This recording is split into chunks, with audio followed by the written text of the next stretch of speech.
Director namin doon, Jo. Start na.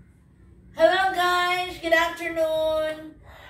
Narito naman po tayo sa LCD Therapeutic Massage, Get the Care You Deserve. Ang aking special guest ngayong hapon na to, walang iba kundi ang anak ng aming best friend, pamilya. Walang iba kundi si Sister Mary Ruth Montañez. Siya po ay pasyente namin, 5 years old pa lang, pasyente na namin siya. Lahat na may sakit, lahat kailangan.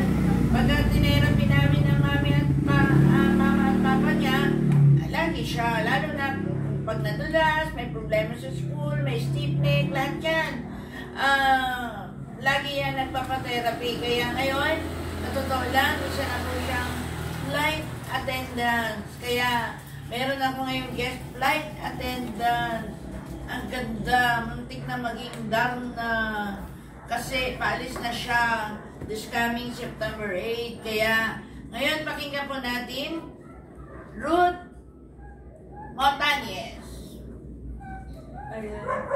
So, since 5 years old ako, lagi kaming nagpapatherapy kay Sister Net. So, for little things like, kunyari, stiff neck, na-sprain ako sa basketball, pag na-injure ako sa martial arts, hindi ko na kailangan magpunta sa doctor para magpa-surgery or kung ano pa man. Kailangan ko lang magpa-therapy, tapos parang 1 time or 2 times lang magaling mo agad. So, hindi siya ganun kagastos compared sa hospital, tsaka hindi siya ganun complicated. Tsaka wala nang masyadong mga proseso, tsaka trusted na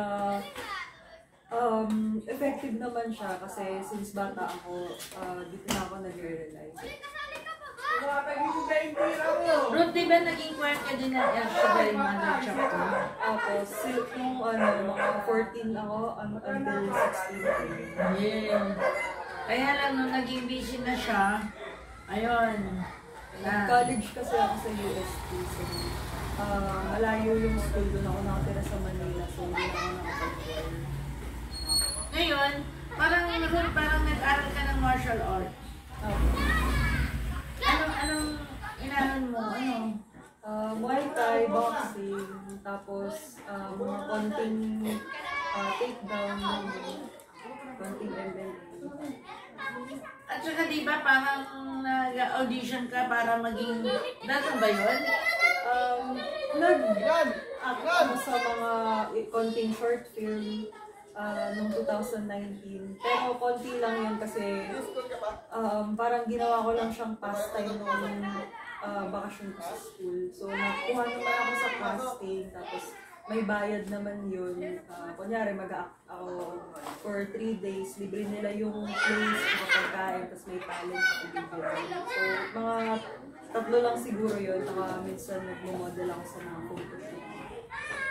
Tapos sino ang kasama mong pagpupunta doon? Si Papa. Kasi hindi marunong mag-commute. Pero ngayon, so far, sa regalo ng Panginoon, kahit nawala na si Brother Lito, may dumating na biyaya. Talaga ganun ang pag-ibig ng Diyos. Hindi natin matatawaran ang kanyang biyaya, goodness of God. No, ngayon, isa na po siyang flight attendant. Kaya, purihin ang Panginoon. Ruth, anong feeling ng pagiging stewardess? First time ko kasi mag-apply sa ganito.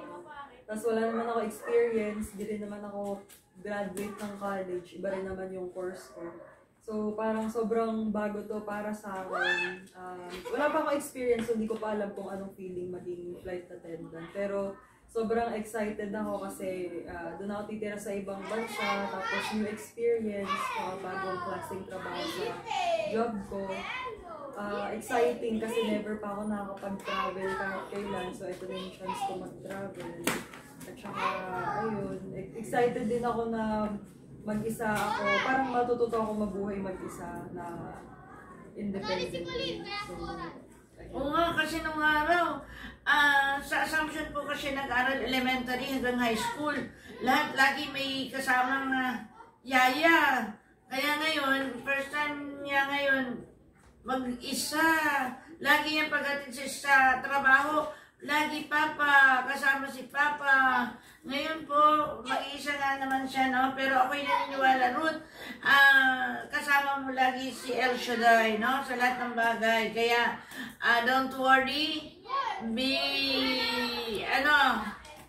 strong.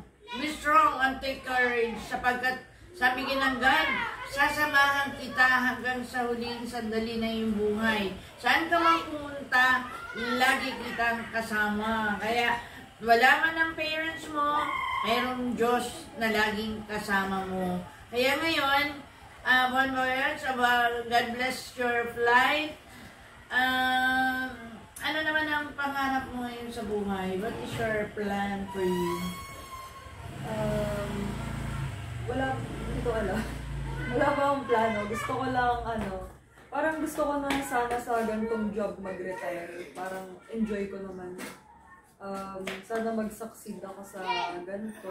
Plan ko na magkaroon kami ng house kasi nawalan kami ng house. Naging proud si Papa sa akin pag naging successful ako sa career ko.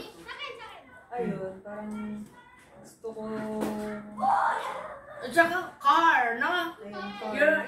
Yung pangarap mo sa sinabi mo sa akin noon, magkaroon ka ng car, siguro ngayon matutupad na in Jesus' name, ano? Car tsaka sarili kong condo. Yeah, grabe.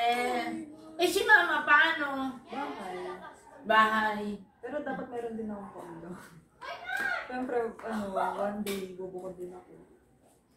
Siyempre.